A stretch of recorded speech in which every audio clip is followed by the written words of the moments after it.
Hi everybody.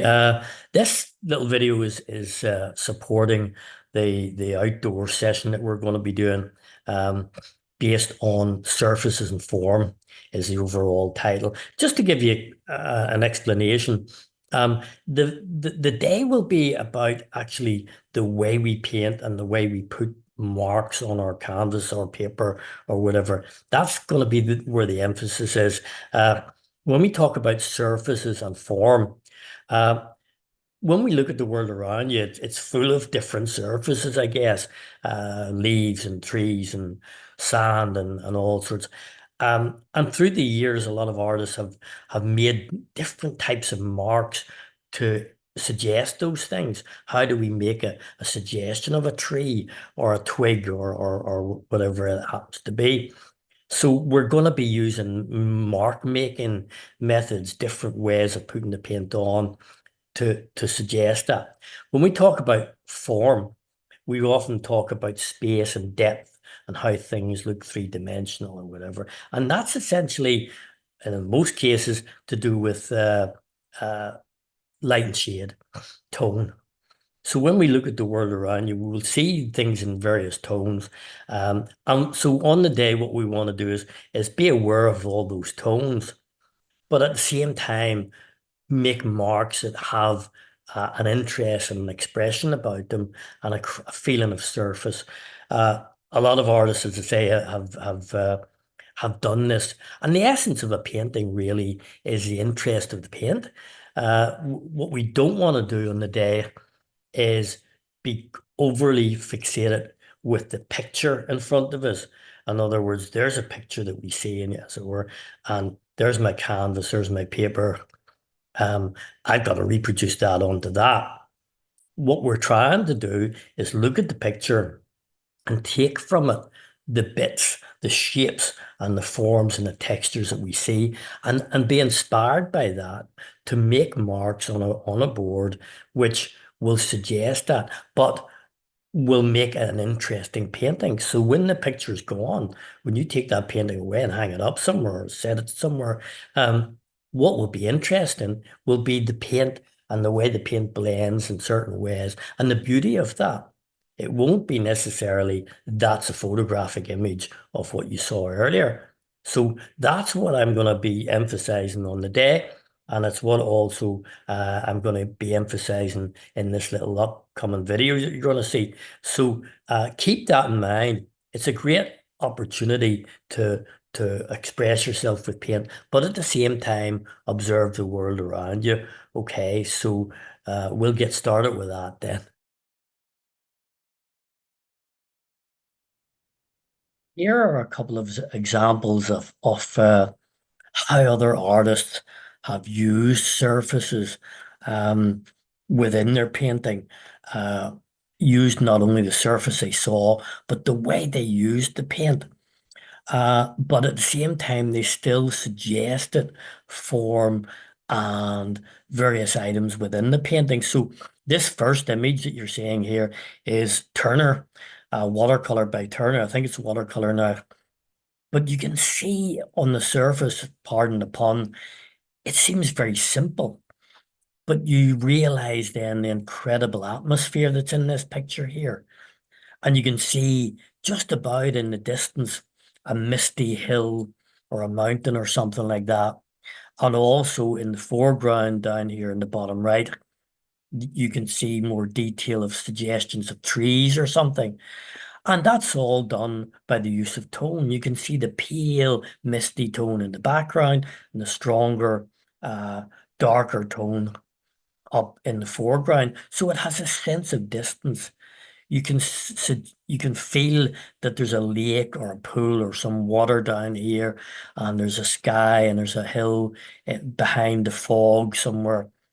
And yet the paint has been put on very delicately, and the watercolor has been allowed, it's been allowed to run and do its own thing, if you like. So that's one example of how you can treat the paint.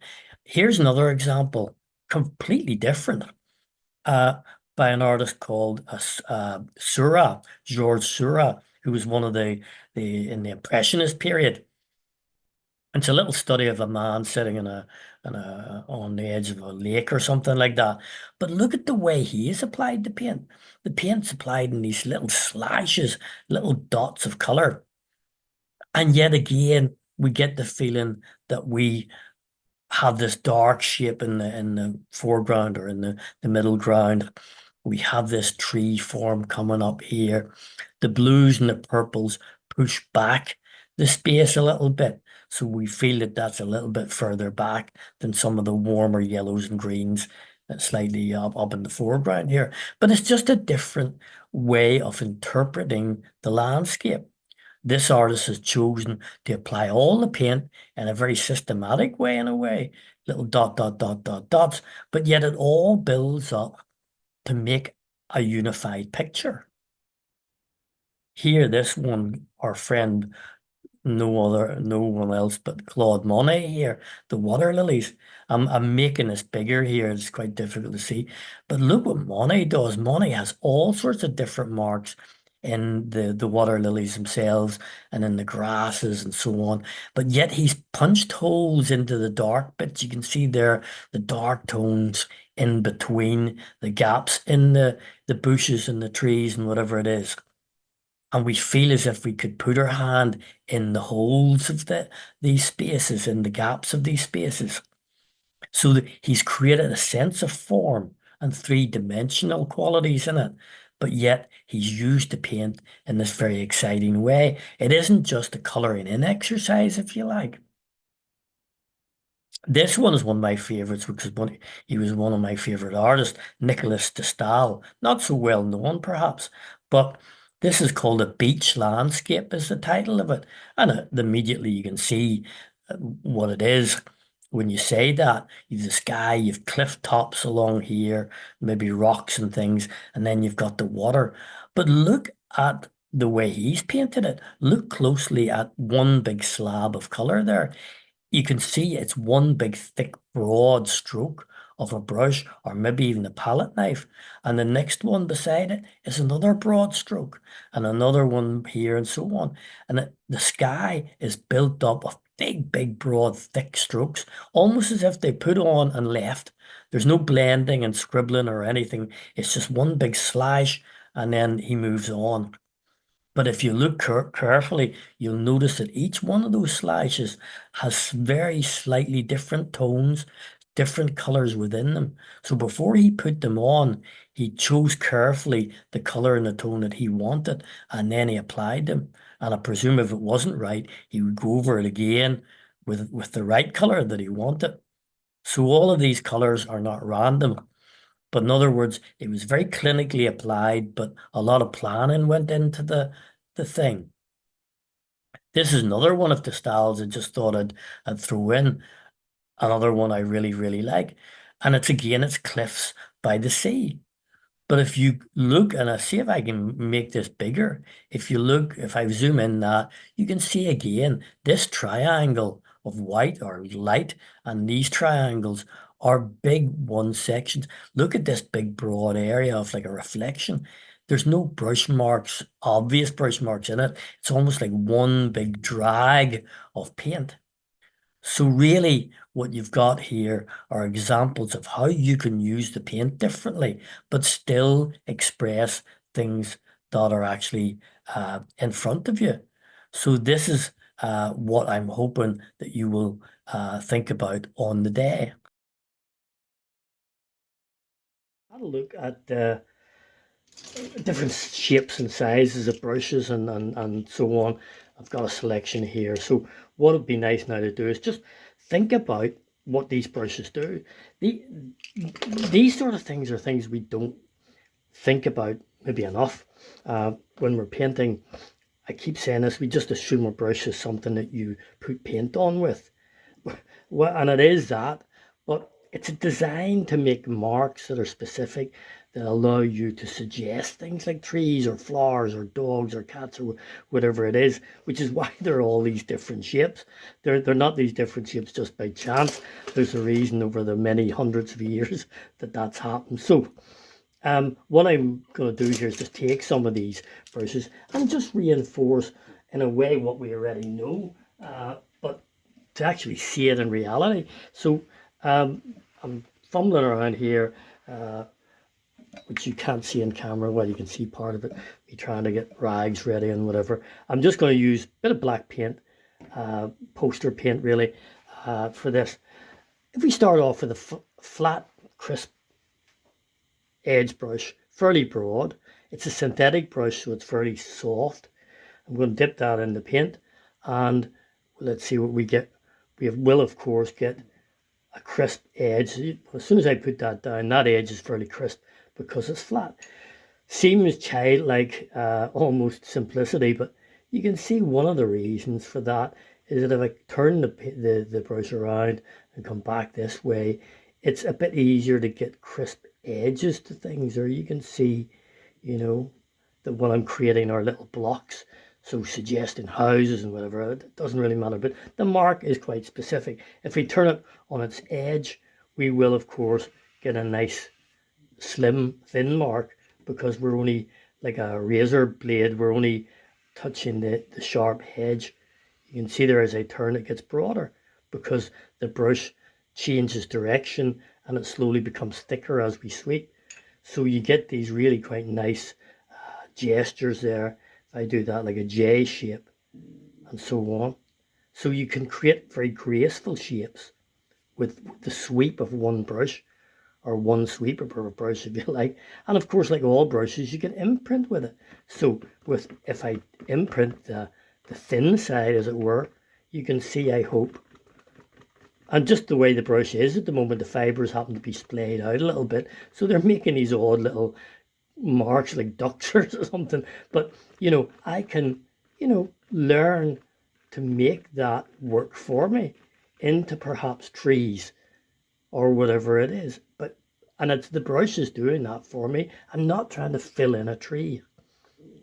So that's just one brush, and this brush is obviously capable of probably a lot more than that, but we're going to move on. We take a thinner flat brush, so it's obviously going to behave in a similar way, but one of the things about it is it's a slightly softer brush, but being a thinner mark, I can of course create straight lines with it. One of the things is with a flat brush, if I put my hand on and rest it, I'm pressing gently, and if I let the brush keep resting, you'll see there, as long as there's paint on it, it will create quite an even mark. I mean, that's quite a decent line there with two straight edges. What I haven't done is try to fill in two edges. So if I could try that again and fill in the brush up. So I just put the brush down. Then I have to relax it down. I need to rest it fully and then drag that brush. And it will continue until the paint runs out. But even when it does, that's interesting too. But look at the nice shape that I've got. If I don't do that, if I keep my brush up high and don't relax it down, so in other words, if you see it sideways there, if I put the brush like that, what I want to do is rest it. You see me pushing it down and and that's why I'm getting that nice crisp edge.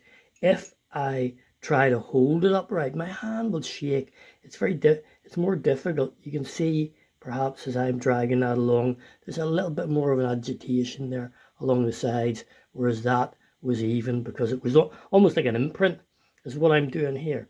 So, and likewise, the edge of it and so on can be used for thinner marks and imprints like the previous one. But that is a useful way to create fairly even, thick lines.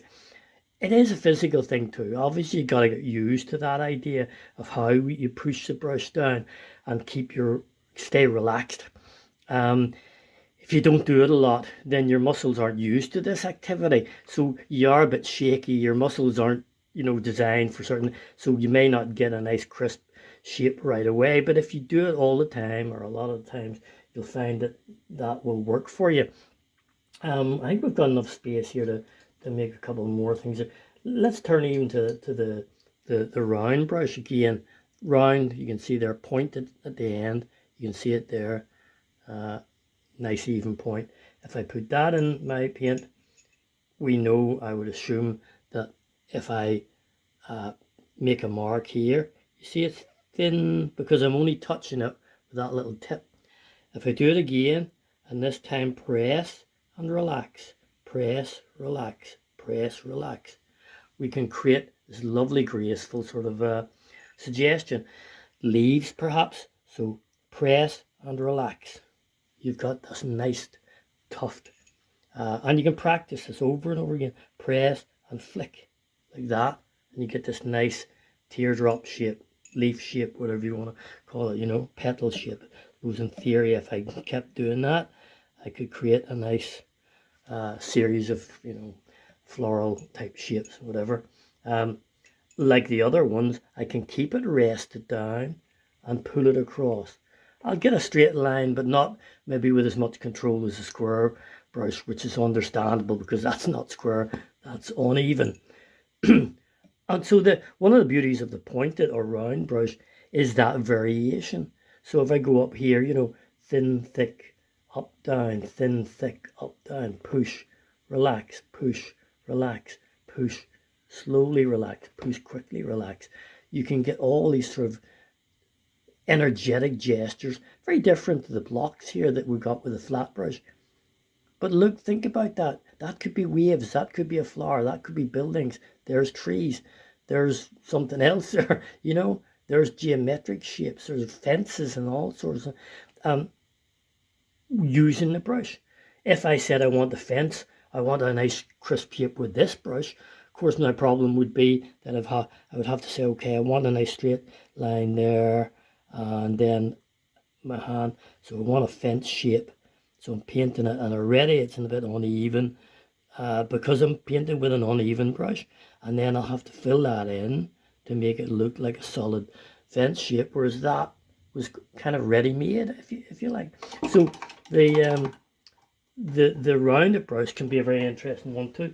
Imprinting with a round brush, it may be even more interesting because if you see it splays out in an uneven way. A flat brush will always splay out pretty flat, but this is kind of going in different directions. You can see as I'm doing that, you can probably hear the noise as well. So I can change direction, I can build up fur, foliage, think about things. If I do it lightly, I'll get different marks. You can see, look at the little imprints I'm making here, boom, boom, boom, boom. Little even imprints, which can be used for something else. So that is at least some of what a round brush can do, and it is only some. I can flip this page over because I'm filling that up actually. And if I stay with the round brush, this is a bigger round brush, and it's also a hog hair brush, or you know, it's a hard fibered brush, a bristle brush rather than the previous one, which is nylon and soft. So those of you certainly working with oils, acrylics may be using that, although watercolors can use them too. So if I go to this one, you can see what I've done here. I've put paint on it and I'm taking paint off. So I deliberately don't want so much paint on this brush this time. This is a thick, you can see it there, bristly brush. So if I lightly drag this brush down, hopefully you can see, look, the bristles are making a grainy pattern, which is understandable because there are a lot of, almost like a little comb dragging down there. You see that? Because I didn't put too much paint on. So if I do it that way, and some of you maybe already know this, but very often the technique used for creating the sense of reflections on water and things like that. So you can pull that out of your brush when you need it, rather than trying to paint every single reflection. Let the brush do the work if you can. If I load the brush up with more paint, of course, it's going to give us a heavier mark. But even at that, a bristle brush has a tendency, you can see, to skip. But that can be used to good account. You can work it in and say, no, I want that to be solid, that's okay. But if you take the pressure off, there's hard pressure, solid, slightly less pressure, slightly less pressure, very little pressure. Look at the different marks that I get simply because I'm leaning with different pressures with this same brush. And also, like the other brushes, it imprints, of course, you can see there. But because it is a bristle hard brush, it doesn't give way so easily. So the imprints are more defined. You see that? You can build up some lovely surfaces with an imprint. And you can go on, I suppose you could say, well, you know, there's a tree there, you know. So you can create all this sort of thing as well with a bristle brush. And with all brushes, another little thing some people do is roll the brush. It's not something that's probably used that much, but if you actually experiment, lay the brush down and twirl it. Maybe you need 2 hands for this, but twirl it all the way like a roller. There's a nice line of trees in the distance there, you know. And that does the trick for you, then that's good. So there's another series of marks with the bristle brush. I actually have here a couple more just finished with it, because there's so many variations in this, really, you know. But here is a little brush you maybe have seen. Some of you might have one of these. It's cut at a sort of 45-degree angle, essentially designed to help you paint up in the corners. So, you know, if I make an imprint like that, sorry, beg your pardon, you see that the edge of that is at 45 degrees. So if I then turn it, then I get a 45 degree that way. I'll do that again because I'm standing up. I'll need a steadier hand for this. So let's do that. Flip the brush around, just turn it over. Almost like if you've ever created a miter in a cutting wood or whatever. But if you have something, for instance, like painted there, this is a bit crude, but you have something with a very angular shape and you want to try and paint up to the edge, but you don't want to disturb it. Because this is cut, you can come up into that corner without, and then pull away from the other way. So from the corner out with this brush, it allows you not to necessarily disturb the actual corner of a complicated shape. Okay, so that's the purpose of those. But in saying that, they're quite nice. They're a nice thing for creating a lovely fine line. You can see they're very often very thin. They're cut, you can see here, like a very narrow razor blade, very thin when you pull them together. So therefore, when you hold them up on their edge, they make a lovely line. Okay, so, and they can do other things. You know, you'll find out by experimentation. And finally, there's an old brush. I was talking about old brushes that are seemingly useless or seemingly have had better days. And this is one of the cheapest brushes. I don't know where I got it. It's probably some set I've had just for backup brush. Really, really cheap and a terrible brush in terms of art quality. But I'm going to dip it in the thing. You can see. Actually, I don't know if you can see there, but this is all the hair that came out of that brush when I was showing you it there. Look at that. It's crazy. But just to show you that, you know, the oddest of things with apparently no use can create uneven, lovely organic marks. You know, your fingers can make great marks, your thumb, you know, so why not a dodgy old brush? But don't get brushes like this where the hair comes out. Okay, so that's just a free tip, if you like. So there's a few things that brushes can do. Hopefully you're seeing what I'm seeing here, in terms of the screen. So I've set up the camera as wide an angle as I can. But what I want to do is simply, and hopefully you're able to see the image that I'm working from, which is this leaf. I'm just using, to begin with, the soft pointed round brush, nylon brush. And one of the things is you can see that it makes a very thin line and it can make a thicker line with the point that's actually on it. So I'm loading some, it's just black paint really. And what I'm going to do is think about the edges of the subject, because what I notice are that they are uneven. So I'm making marks. You can see already that the nature of the marks I'm making with the end of the brush, because the brush in a sense, is only able to do what the shape will allow it. And as I say, don't,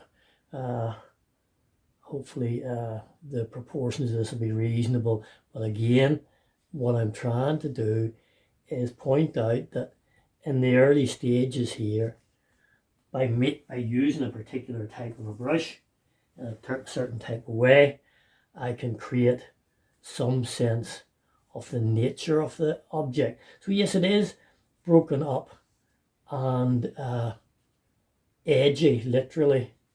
There's a little curly bit over here. But you see the way I'm moving my hand? I'm trying to move my hand in a way that creates the sense of the brokenness of this dried object. It's coming out there.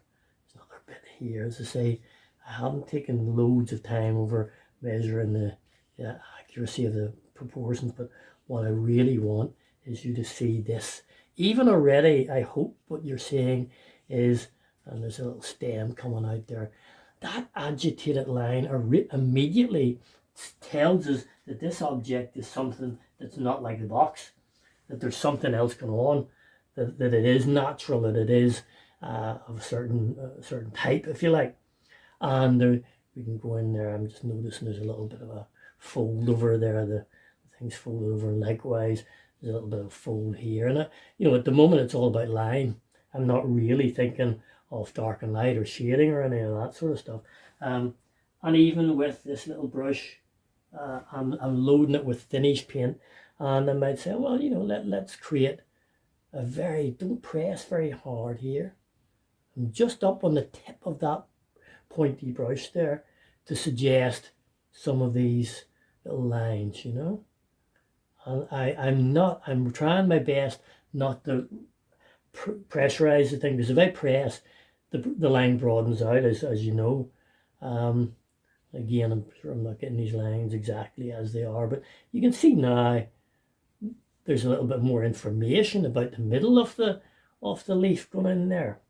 And the leaf has been battered around, and as the more I look at it, the more I realize, the qualities in there. And we can start off with that, which is an outline and a kind of to some extent, a wee bit of the veins in there. And then I could move to some of these other brushes. So, I'll just try that. I may or may not use them all. Actually, what I want to use is this little one that I talked about, the very stubby, broken up one, the one that's a bit dry and has seen better days. Because if I put it in the paint, and if you can see up here, you can see if I imprint it, it makes an odd mark. It doesn't make a very neat line, because it's splayed out. But in saying that, it allows me perhaps to think about saying, okay, let's get some of the shadowy areas in here. Let's maybe take a lot of paint off it. So you can see there's not much paint on there, but because it's an oddball, sort of a little brush, it's making these battered looking marks. And there's a bit of shadow, I notice, going down that way. So I can put the shadow on this way, we're rubbing it, and I'm beginning to perhaps suggest the texture that's inside the leaf as well. It's just a few marks. It's an interpretation. Of course it's not the same as every single mark that's on the photograph you're hopefully seeing, but what it is I should say, marks that make a statement that says, yeah, there's something rough. That's something that's not perfect and neat and clean and all of that. And you can see as I'm rubbing that what's happening, and that shadowy bit goes way up here,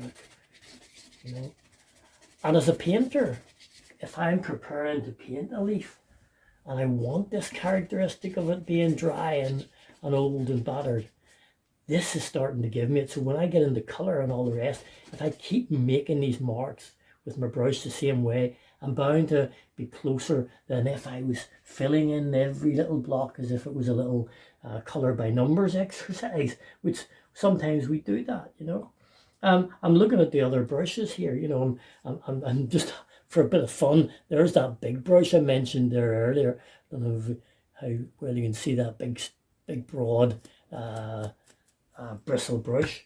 So let's dip it in the paint. And obviously when I stipple it, you can see it's going to make textures because I'm hitting it with the point of the brush. And maybe I can say, okay, well, you know, what if I add that into some of this? You know, what if I add some, because there are bits of this leaf that seem to have little spots that it's picked up, you know, maybe disease or something like that. And you can see, you know, I get carried away with this and do the whole thing perhaps. This is lighter in the middle, I've just noticed there, you know. But it's another form of a mark that we can make. What I might do, just as a matter of interest actually, but you know, something I preach sometimes I need to practice. You know, think about that background. I'm using that big bristle brush again. You can hear it nice and bold around the outsides of that, you know. Let's see what happens when I block in. Look at the boldness that I'm trying to have with the brush, you know, because you're a painter.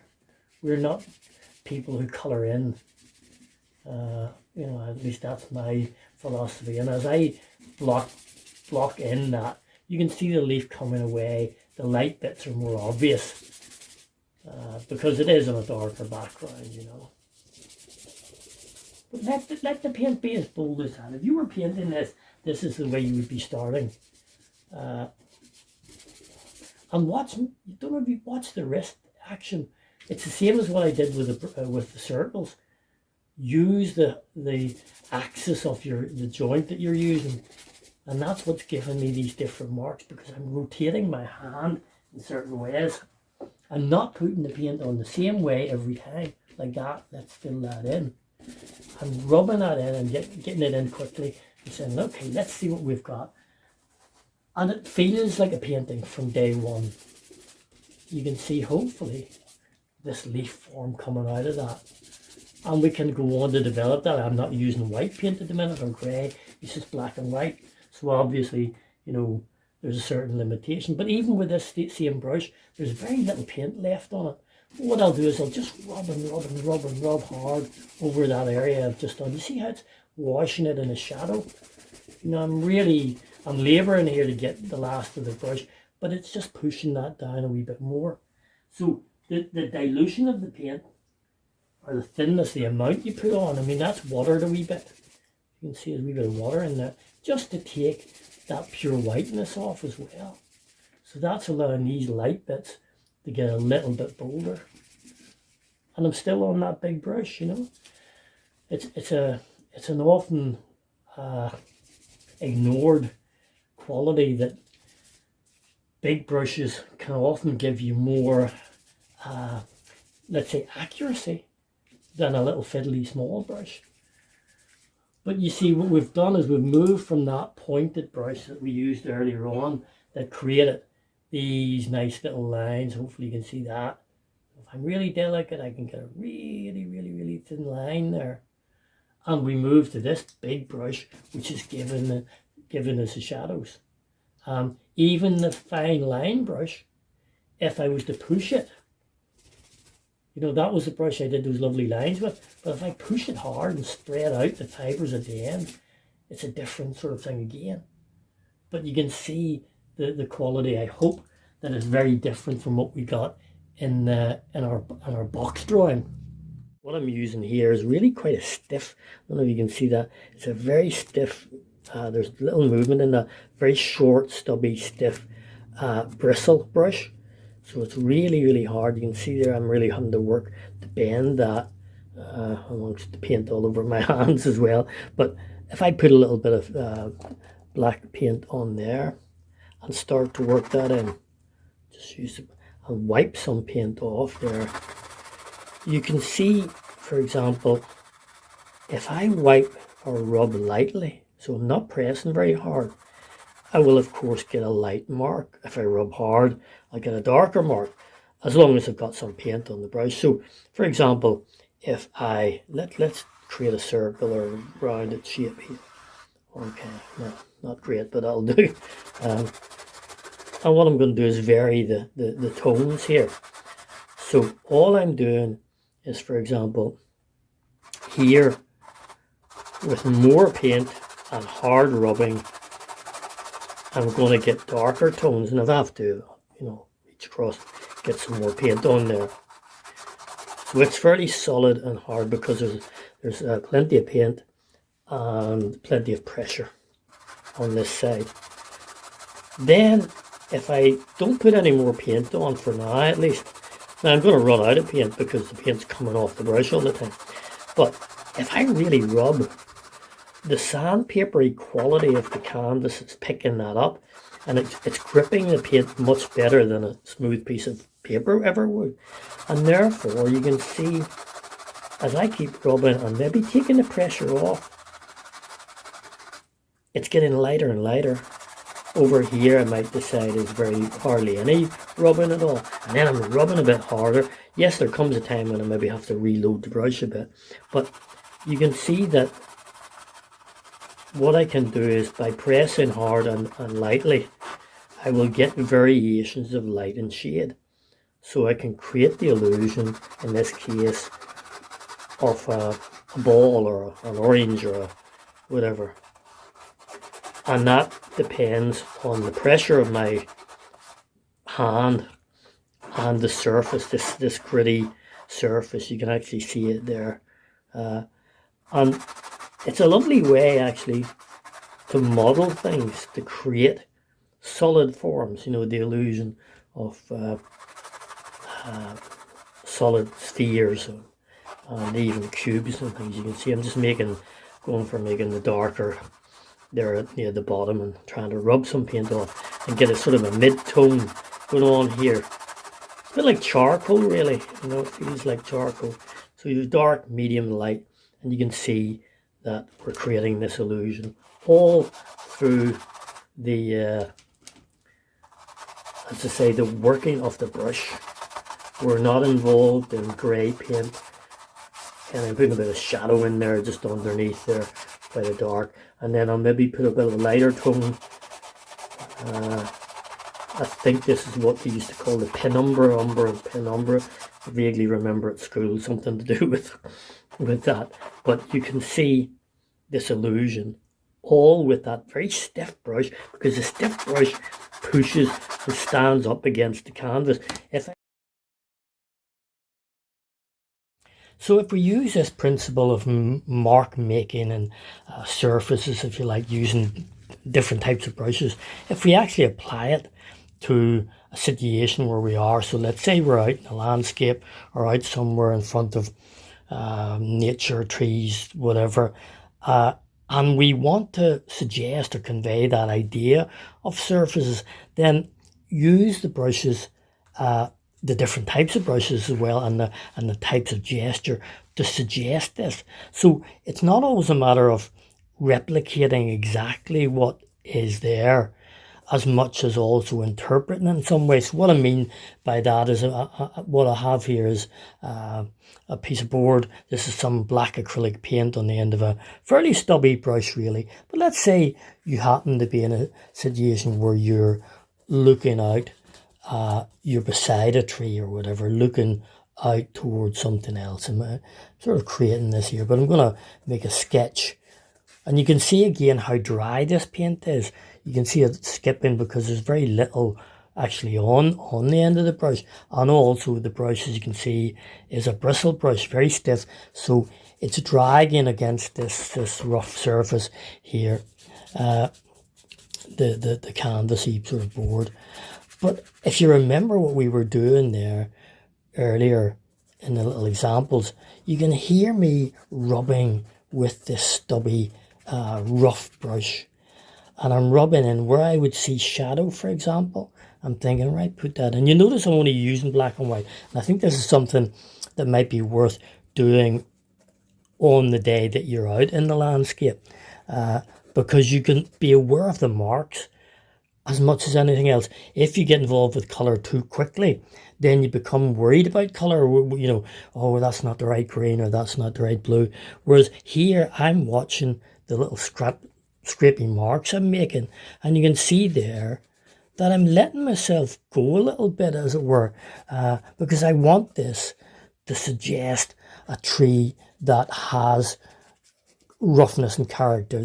This tree might have all this characteristics of surface, and you can see there what's happening. I can make spots, as you know, I can make all sorts of marks, but it's all adding to the sense of the material that it's made of. As yet now we haven't got into using white paint, and I'm going to hold off for a wee second. I'm going to go on now and maybe say, okay, well let's imagine here behind this tree in the distance there's a hill going up there. I've thinned the paint out slightly there, if you notice, and there's something going on down here. So we'll think about what might be going on down there in a minute. What I'm doing though, just for the sake of experimentation, I'm now changing to this nice, you can see this lovely soft nylon brush, and I'm thinking, okay, thin the paint down a little bit more. You can see how that's making a slightly different mark than this one, because obviously it's a softer brush and so on. I'm not diluting it too much, you know, and this will maybe make more sense when we get some white on it.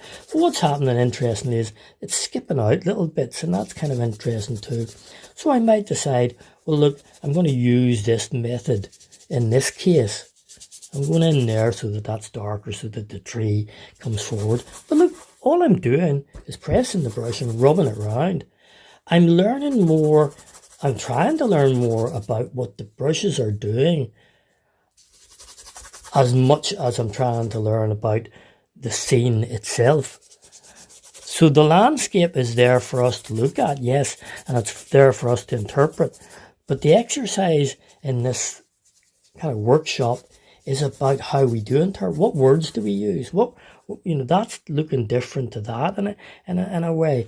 And what I'm going to do here is, let's say we get some white, or it's more like grey now, and maybe still using the soft brush here for that one.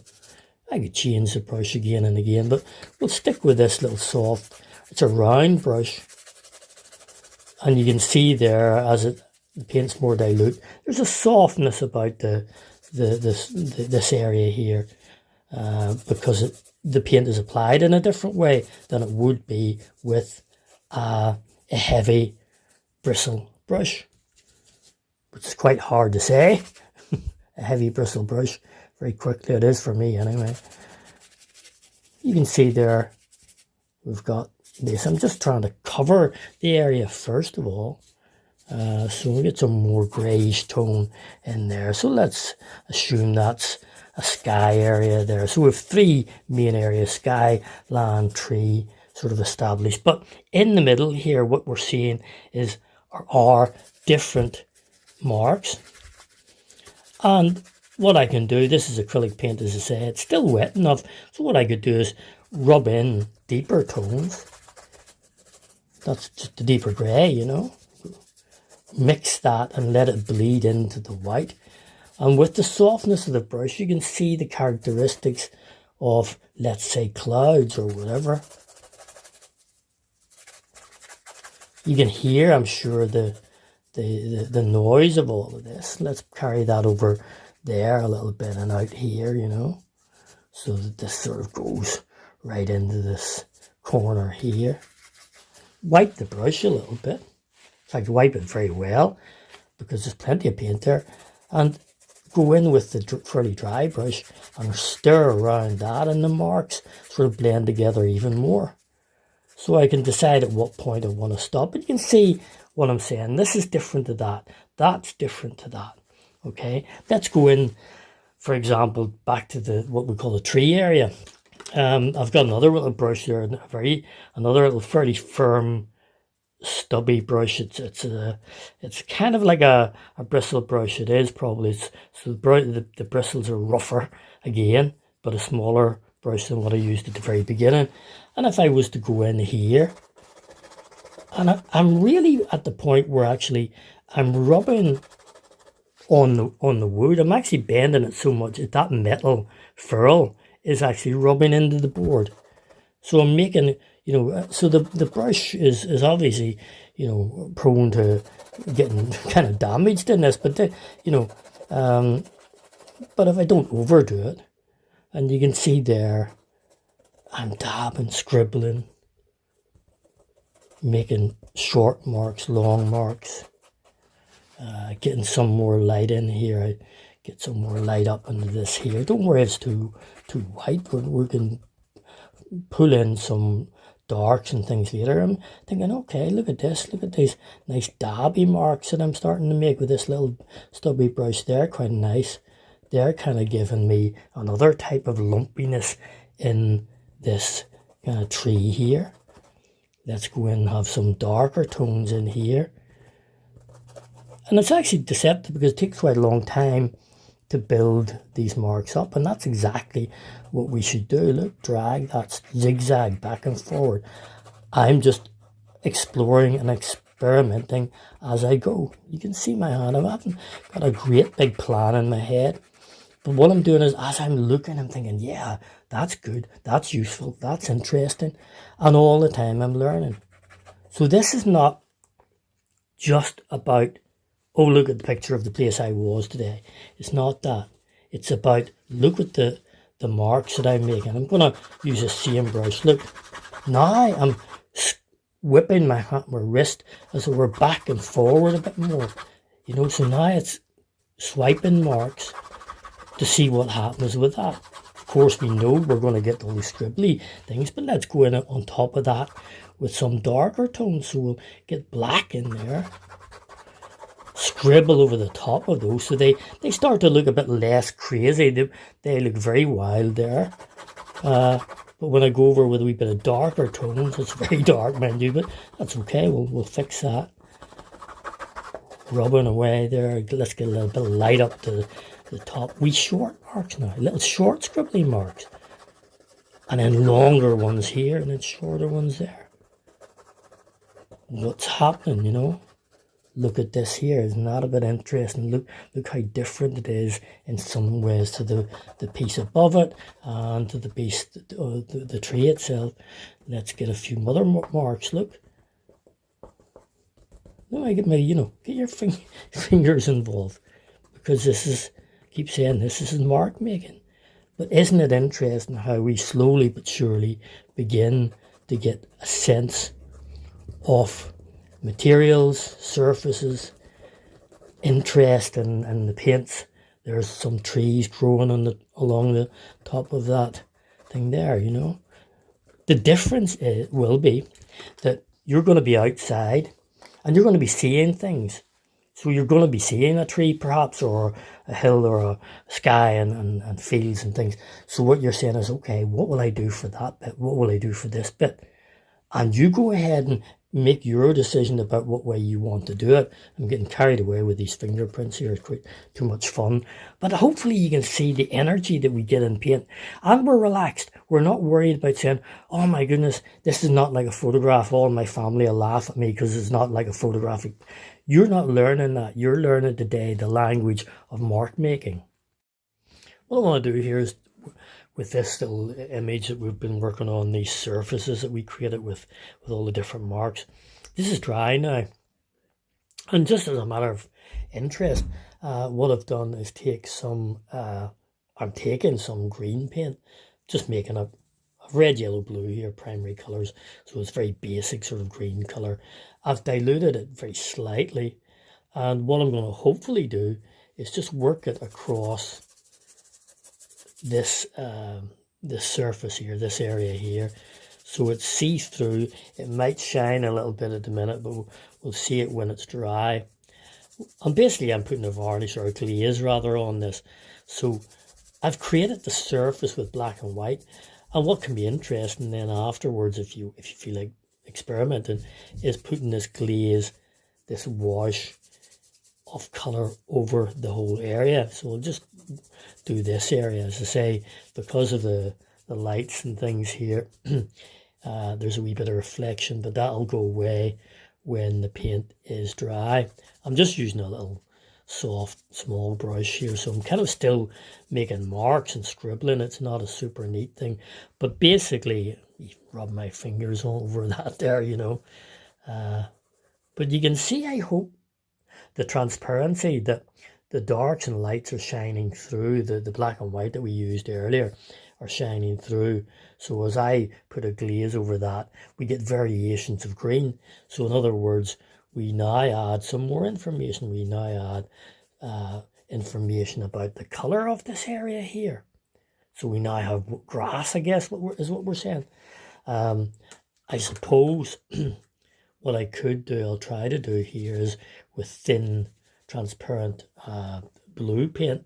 I might just get a bigger brush for this, just because I think it maybe is a little bit easier. But if I put a glaze over the top of this top area where we were working with this notion of soft marks, all I'm doing now is tinting it. And now we have a bluish sky. So in other words, you can paint this in two phases. You can paint the first area of your painting worrying about or thinking about surface and marks, and then think about colours later on. So now we have this bluish tint in the sky, lovely green going on in the grass. And while I'm at it here, simply using the primary colours, I'll see if I can make some sort of a browny colour up with red, maybe a little blue. That makes purple, of course, and a wee bit of yellow. So I'm trying to turn it like a warmy brown colour. I don't know if you can see it there in the shot, but and again, a little bit of water. Usually with acrylic, it's better if you have acrylic medium to it, makes it stickier. However, I'm going to go over the top of this, wipe that back. You only need a tiny, tiny layer of this. It's maybe a little bit on the reddish side, but never mind. We can see the idea. So you can see now that we're bringing colour into the tree, even though it's a bit red, bring colour in the green. And suddenly now we have another dimension to our painting. What I'm doing here is I'm taking this painting that I was working on. It's got a bit scratched in the process, but I'm just going to work on top of it. The reason is I want to change the types of mark I make. So we're talking about mark making here.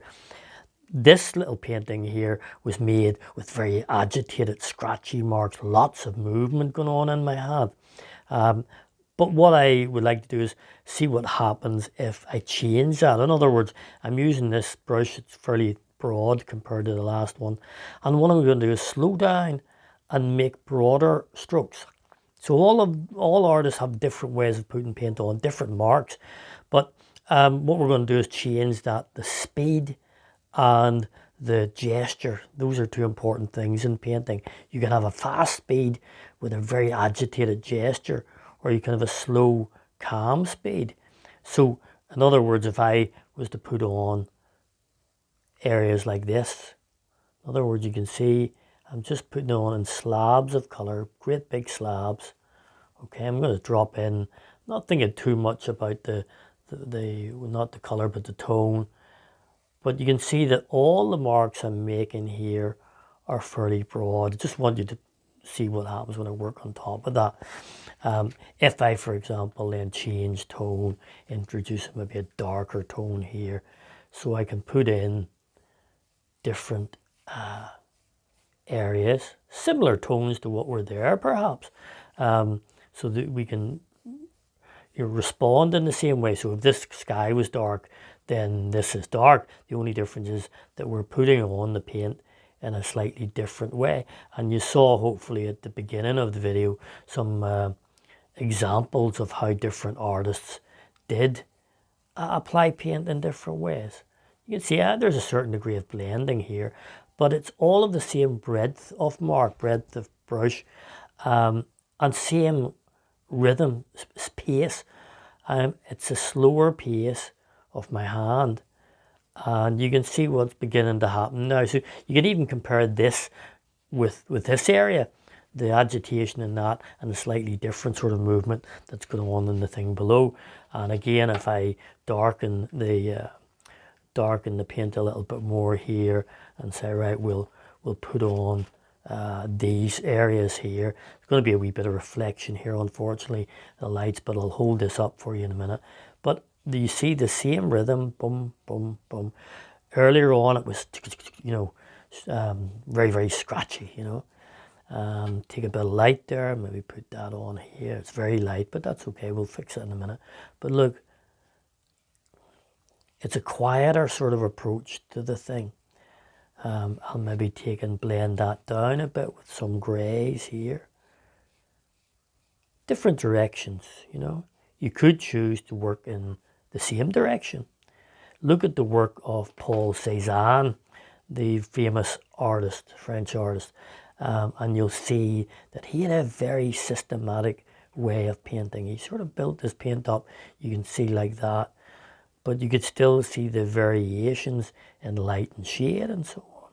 Maybe go back down to a little bit of darker tone here, but you can maybe hear the rubbing mark as I'm putting the paint on, but you can, the rhythm is different.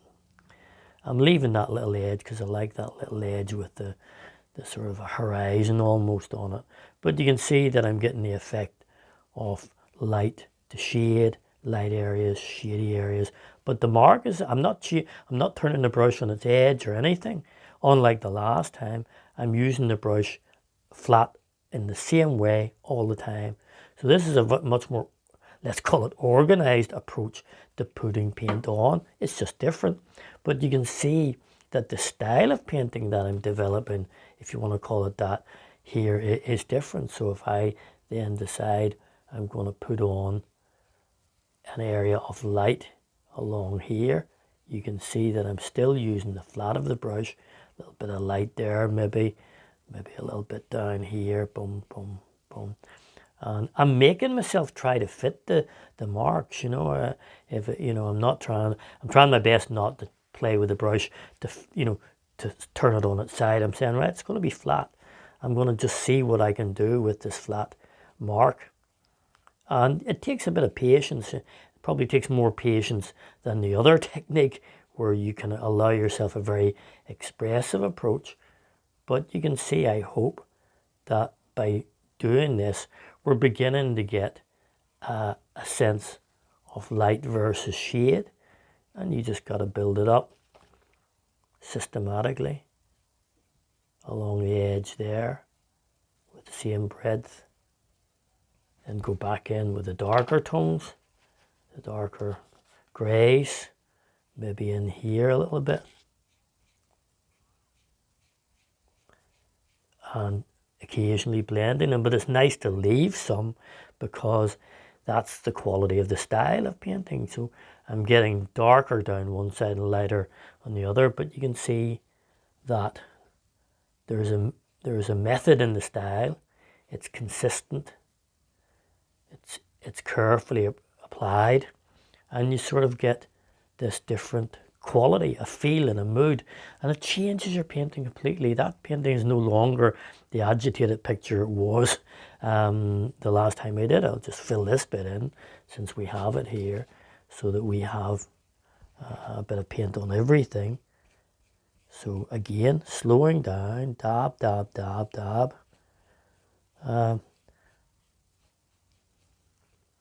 And we now have something that looks completely different, or very different.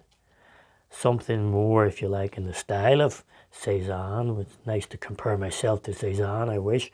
But here we go. Just fill that in. Fill this in a bit. Maybe put a wee bit of light in the sky and whatever. But what matters is you can see there the style. We can get up into the corners and so on, tidy those things up, of course. But I just wanted to show you that. Even along this edge here that I like, these little almost trees, I can still use the flat of the brush, sometimes pressing harder, sometimes pressing lighter. So I get variations in the height of these things through doing that. But it's still that same slow rhythm. Now what I want to do is, since this is slightly wet still, I'm just going to do this for an experiment. I was just fairly spontaneous. But with this very stiff brush, big old round brush, it's not really a proper artist brush, and the hairs come out of them. But I'm going to start tapping around and applying the paint on top of this slightly differently. So I'm going to, and I suppose those of us who have seen um, our friend Bob Ross on television doing this will have seen that it's a method he uses to blend paint. And I'm not suggesting you should follow that in a sense, because um, he always tended to preach that's the only way, and he didn't ever do anything else almost. So, but what I want to show you is simply that by changing the mark, so you can see that I'm now merging all those nice things that I did with this brush here. And if I just can lift up the rag there and go back up here, you can see what's happening. That's disappearing. Those very boxy, slabby marks that I had are disappearing. Now the acrylic's beginning to dry, so I'm kind of having to put a wee bit of water in my brush just to help it move. But you can see there now I'm hitting the tree with this. It's a stippling brush really that I've got. It's what was used to be called a stippling brush when we used stencils in those days, and used to stipple the ink through the thing. But you can see there, as this now gets merged together, again you're getting some reflection there. So if I can manage to turn that up for you, you can see perhaps what's going on. So you can see how that is changing the look of my picture completely. So now I've changed the rhythm again and the type of mark. This is a stabbing mark. The previous one was slashing, if you want to call it, buttering it on like a butter knife. The one before that was a random mark, which didn't have necessarily any particular pattern in it.